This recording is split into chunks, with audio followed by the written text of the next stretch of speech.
because I believe that the problem with cybersecurity is that it's everybody's problem.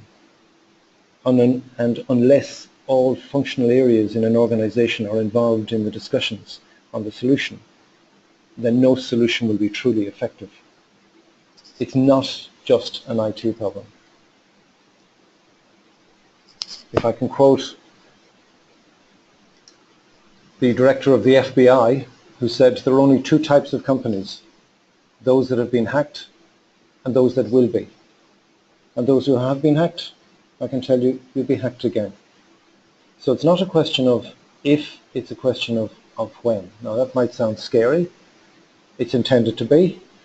Cybersecurity has grown in significance and in sophistication in the last 5 years. And if your defenses are weak, the likelihood is higher, but I would say in the end everybody will be attacked in some way. The question is whether you'll have the defenses to fight off that attack. I know this looks like a technical drawing, but I've borrowed it from the technical people, and it's what I've titled From Threat Agent to Business Impact. And I found, over the years, I found this a useful diagram to explain that there is a route into from a threat agent to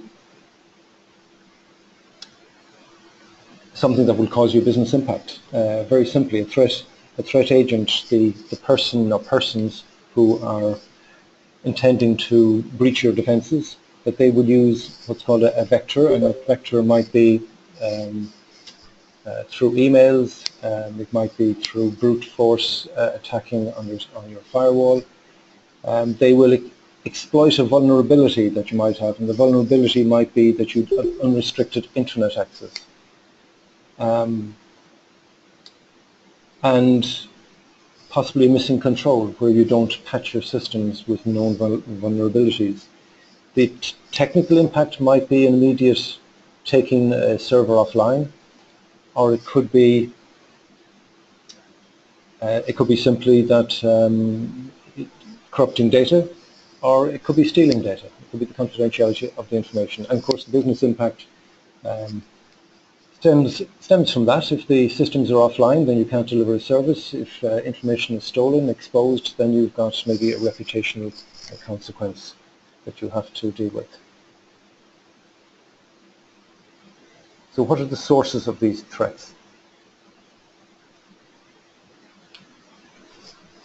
In a rough grouping, you'd group them as hackers and hacktivists. Hackers, if you like, people who are just doing it for fun to see if they can break in. Hacktivists who maybe have a point to prove if they don't like your organization or what you stand for. Could be criminal organizations, aggressive competitors if you work in that environment.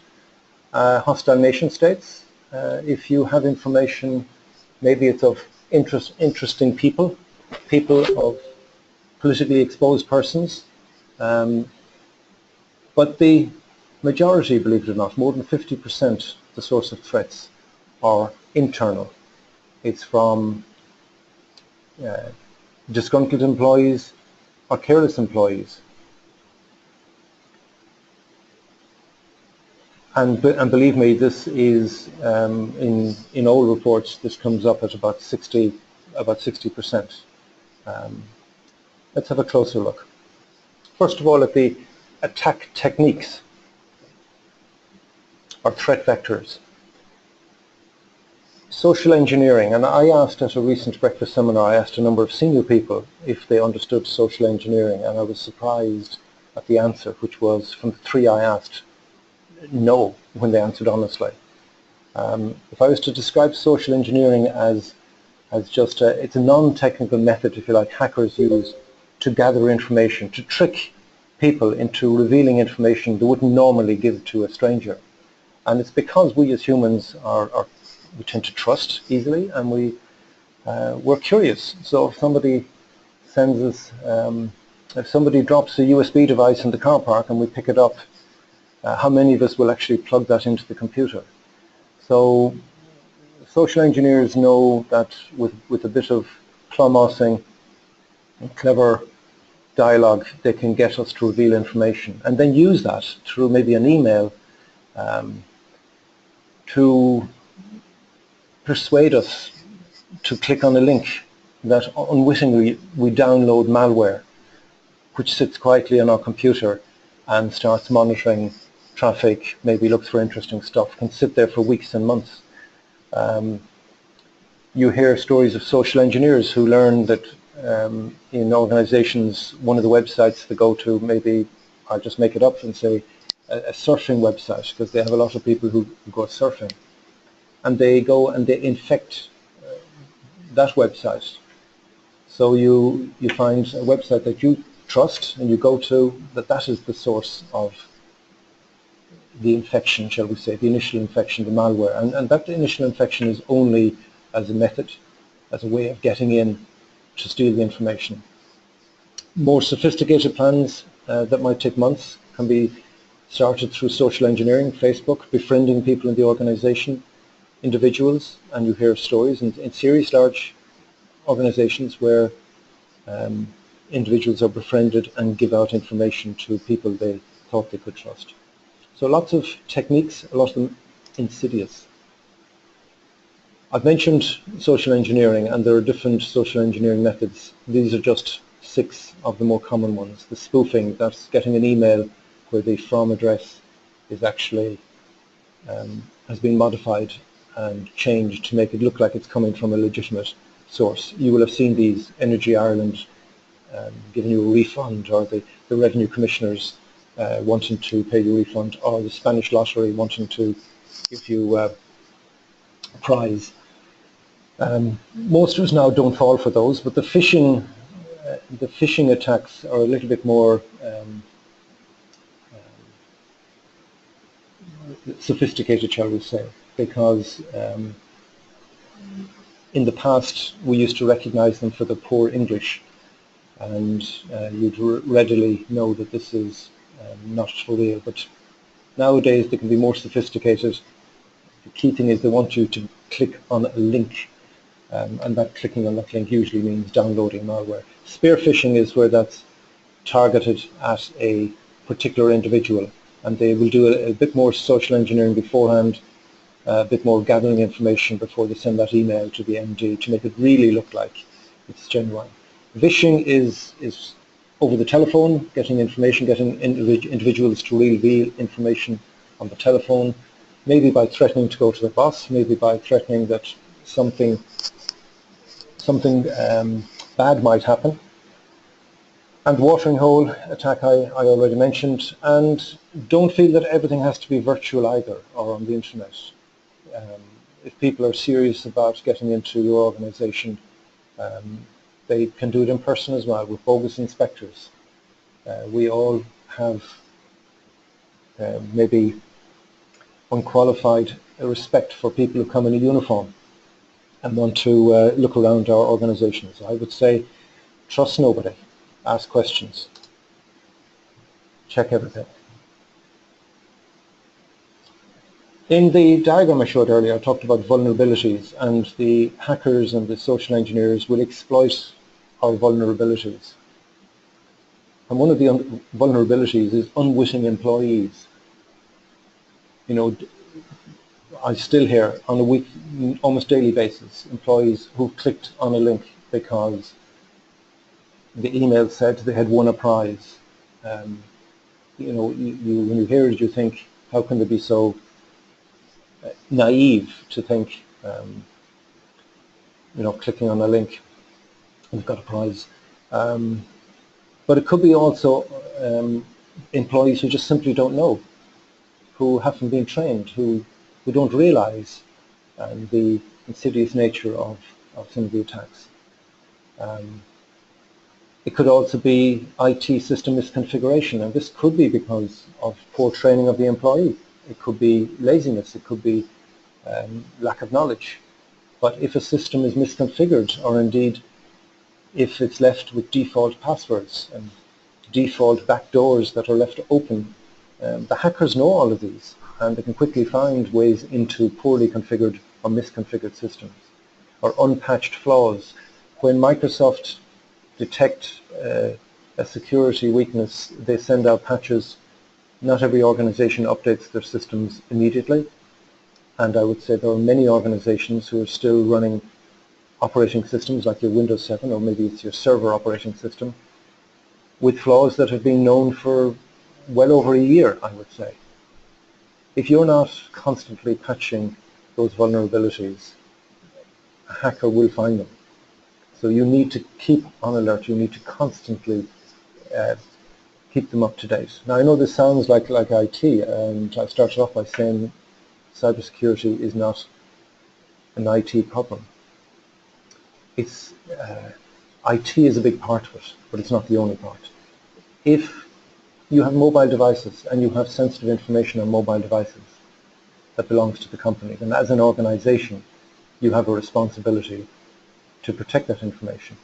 If you don't have control of that mobile device, then you shouldn't allow it on the mobile device. And if you do have control of it, then there still is responsibilities that the owner of that mobile device have to know about, and behaviors that they have to do and not do, and you need to tell them.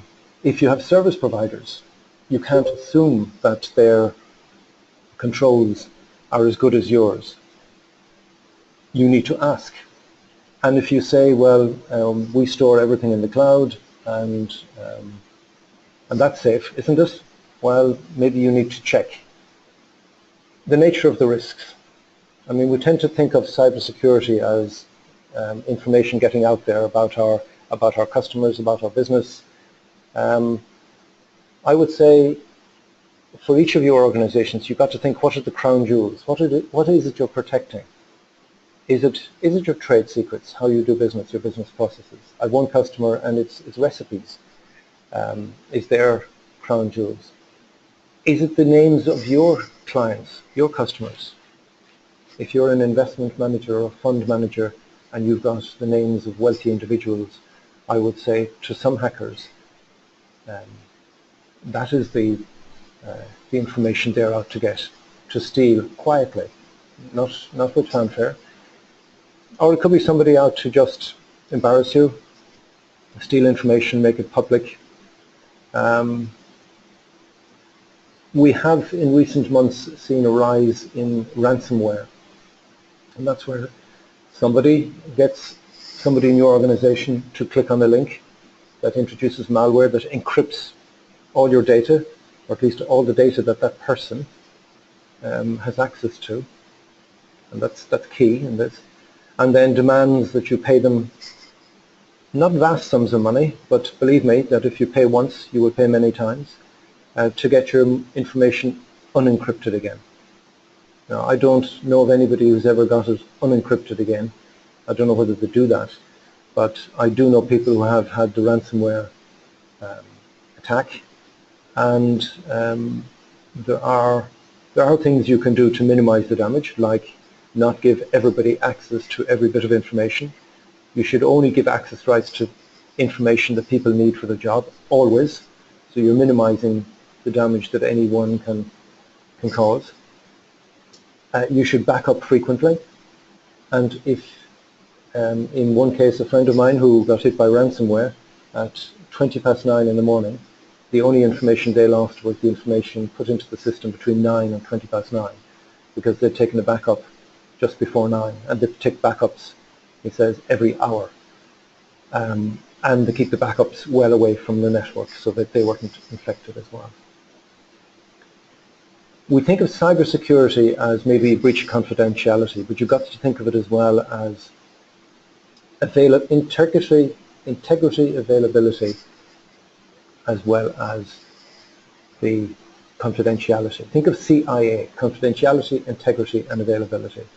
And the availability of your systems is just as important. If your server is being hit by what's called a distributed denial of service, DDoS attack, it means that the server can't deal with legitimate customers. And it could be on your website, and nobody can get onto your website because it's just being bombarded.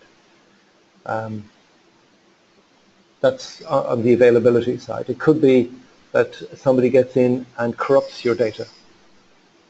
the integrity of the data is lost, and it could be corrupted in a small way that is not immediately obvious, but it's something that you're basing, if you think you're basing your decisions on a monthly basis on information from your systems. If that information has been tampered with, if your reserve ratios, if your capital, if your liquidity, if all these figures have been tampered with in some way, then your decisions will be wrong, basically. So the nature of a cyber attack isn't always obvious and visible.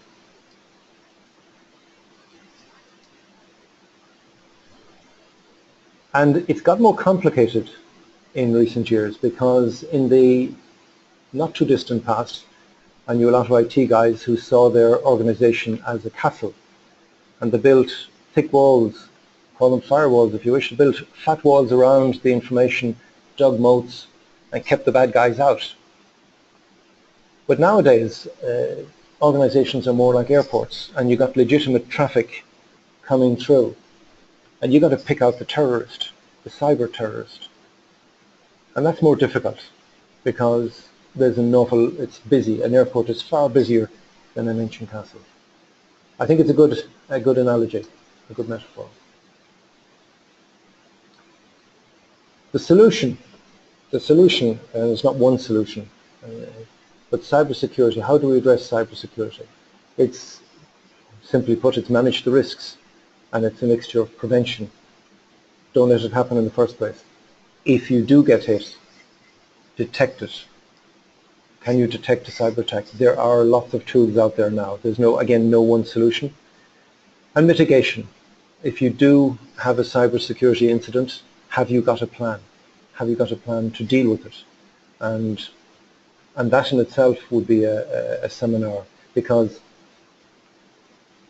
if you haven't already had a discussion with legal counsel on what to do in the event of a cybersecurity incident, and the first time you're looking for legal counsel is when you have one, then you're already playing catch up, and time is vital when you do have an incident. So have that discussion in advance. Know that there's somebody with legal expertise you can turn to who can advise you on how you communicate this to your customers and to the public. If you get attacked, the regulator will probably need to know. Most of you on this call, I know, are supervised by regulators. They will want to know, when did it start, how much damage is it, how long has it been going on. You will need to have a relationship with an IT forensics organization. And again, have that conversation before it happens, so you know who to call, who can come in quickly and quickly determine the nature and size and extent of the attack. This is not a project, it's a constant process that you're constantly looking at what is changing, and you're implementing or improving controls. I'm just going to show you a list of the kind of controls, and I go back to the initial point I said. It's not just an IT problem, it's a whole organization problem. IT have an important role to play, but if you look at these controls, if you don't have the policies in the first place, if you don't set out with people what is acceptable and not acceptable in terms of internet usage, if you don't train people and make them aware of the risks, then despite the best efforts of IT, people are still going to click on links. And IT can't prevent a human from clicking on a dodgy link. They can prevent access to some known bad websites. Yes, they can do that, and that is their role, but you can't get them all. It really does require all of you to play your role. Within the calQrisk software, we have a rich knowledge base of risks and controls, and if I take cybersecurity and the full list in the 27001 standard, which is the information security standards that the regulator in Ireland certainly and other regulators reference, there are 150 controls, such controls. And the assigning of access rights is just one. The provisioning of access rights is another, and the deprovisioning. And we test in our software, this is what differentiates us from other users. We have this specific questioning in there. Not just the general questions, do you have policies, but we will look and see, well, do you communicate that policy to all relevant people, and do you keep the policy up to date? And in cybersecurity, we do drill down deeply, and where you outsource the IT in your organization, and you might feel, well, you don't have anybody with the IT knowledge or expertise to answer some of these questions. Well, your IT service provider should be able to answer them for you. You will recognize the question when you see it. You need an answer. And I would say you need to be constantly ensuring that your defenses are kept up to date. So what we try to do in our offering is keep that best practice in the software. We're constantly adding more risks. This week we're going to add 2 on cybersecurity, 1 on failure to detect an incident, because the standard itself just has 2 questions, I think, on detecting. But and again, I don't want to scare you, but 2 reports I read recently on the dwell time, that is the length of time that the bad guys had been in a network before they were discovered. And you might think, is it hours or is it days? Well, there were 2 different times quoted, and you can go to the Poneman Institute for one of them, I think Forrester is the other, and one was 98 days, and that's the lower of the 2, the other was 200. Now, just imagine, if the hackers were in your systems for 98 days, how much information they could be leaking out.